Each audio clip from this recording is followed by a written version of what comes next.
Ranabaali video చూశారు కదా. Sensible డైరెక్టర్గా తనకు ఒక ఇమేజ్ ఉంది. ఆయన ఒక విప్లవకారుడి పాత్రలో కనిపించబోతున్నాడు అనేది ఈ రైల్వే ట్రాక్కి ఈ సినిమాకి ఉన్నటువంటి అనుబంధం ఏమిటనేది ఇదే సబ్జెక్టుతో ఇంతకుముందు అనేక సినిమాలు చూస్తున్నాం. సెన్సిబుల్గా చేస్తే ఇలాంటి కథలకి డెఫినెట్గా ఆదరణ ఉంటుంది.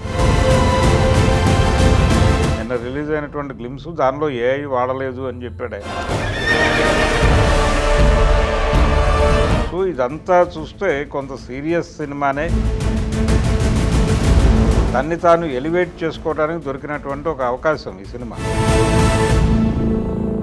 భరద్వాజ గారు, మనం రణబాలి ఒక వీడియో చూశారు కదా.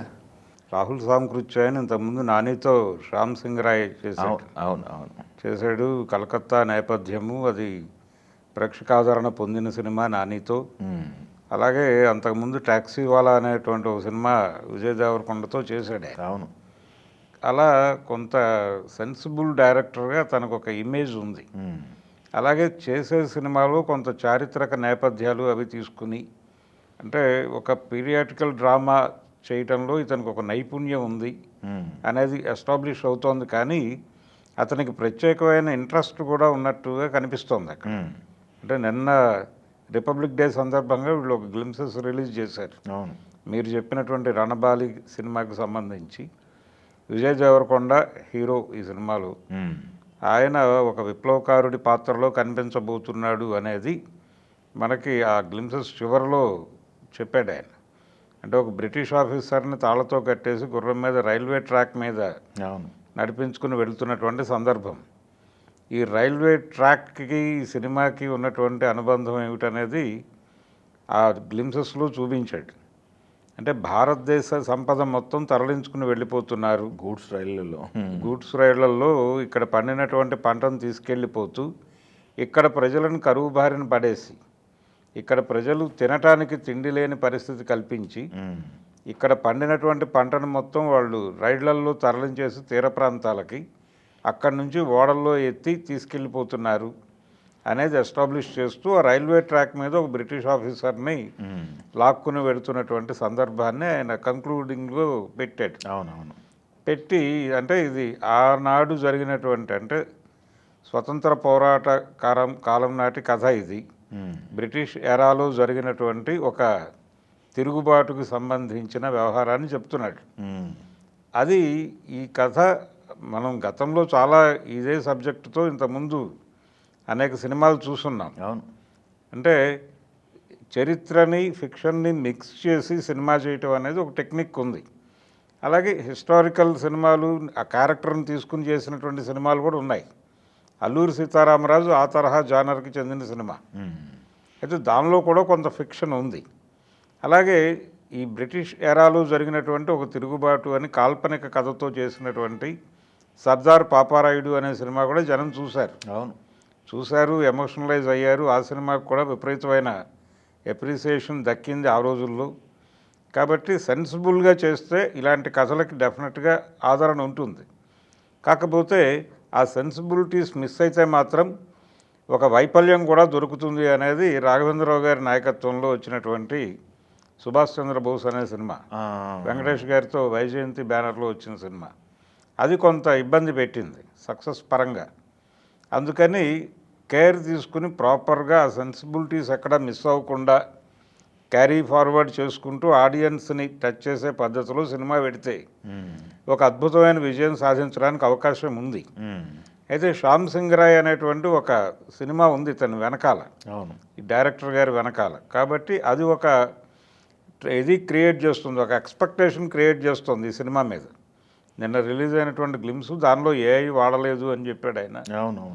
ఏఐ వాడలేదు, మేము మామూలు పద్ధతిలోనే, అంటే స్టోరీ బోర్డు తరహాలోనే వెళ్ళాము, అలాగే యానిమేషన్ పాత పద్ధతిలోనే చేసుకుంటూ వెళ్ళాము అని చెప్పాడు. దానికోసం చాలా టైం కేటాయించామని కూడా చెప్పాడు ఆయన. సో ఇదంతా చూస్తే కొంత సీరియస్ సినిమానే, కొంత సీరియస్ కంటెంట్నే ఇవ్వడానికి ట్రై చేస్తున్నట్టుగా కనిపిస్తోంది. మనకు ఆ రోజుల్లో బెంగాల్ కరువు ఇవన్నీ ఉన్నాయి. ఈ నేపథ్యంలో ఈ కథ నడవబోతోంది. ప్రజల ఆకలి దప్పులు తీర్చడం కోసం దోపిడీ చేసుకుని వెళ్ళిపోతున్నటువంటి సామ్రాజ్యవాదుల మీద తిరుగుబాటు చేసినటువంటి ఒక విప్లవకారుడి పాత్రలో విజయ్ దేవరకొండ కనిపించబోతున్నాడు అనేది అర్థం చేయించాడు ఆయన. ఇది హై లెవెల్ ఎమోషనల్గా నడుస్తుంది. దీనిలో దేశభక్తి ఇవన్నీ కూడా మిళితమై ఉంటాయి. ఇవన్నీ కలగలిసినటువంటి ఒక కంటెంట్తో ఆయన జనాల్ని ఒకసారి ఎమోషనలైజ్ చేయటం కోసం ఈ కంటెంట్తో వస్తున్నాడు.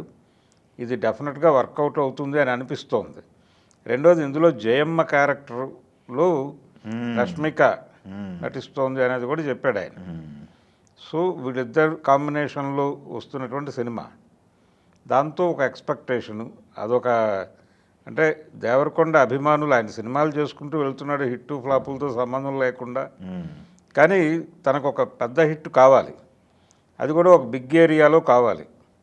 అలాంటి హోప్స్ కలిగించినటువంటి సినిమా ఒకటి ఈ మధ్యకాలంలో కింగ్డమ్. అదే దాని మీద చాలా అంచనాలు ఉన్నాయి జనాలకి. తీరా థియేటర్లోకి వెళ్ళిన తర్వాత కొంత డిసప్పాయింట్ చేసింది అది. దానికి యాక్చువల్గా వాళ్ళు అది 2 భాగాల సినిమా అన్న ప్రచారం జరిగింది. కానీ ఈ మొదటి భాగానికి దొరికినటువంటి ఆ ఇబ్బందికర వాతావరణంలో నుంచి ఇక అది 2 గురించినటువంటి చర్చ లేదు బయట ఎక్కడ. అందుకని ఈ రేంజ్ సినిమా ఒకటి సక్సెస్ఫుల్గా నడవాలి అనే కోరిక అయితే ఉంది, అభిమానుల్లోనూ ఉంది, ఆయనలో కూడా ఉంది.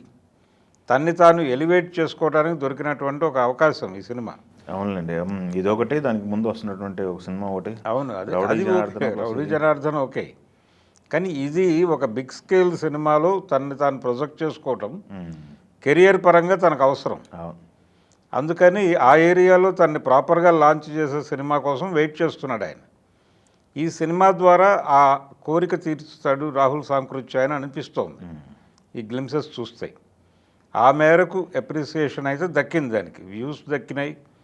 అంటే ఆ టీజర్ అంటే ఆ గ్లిమ్సెస్కి జనాలు చూస్తున్నారు, దాంతో దాని మీద ఒక డిస్కషన్ నడుస్తోంది బయట.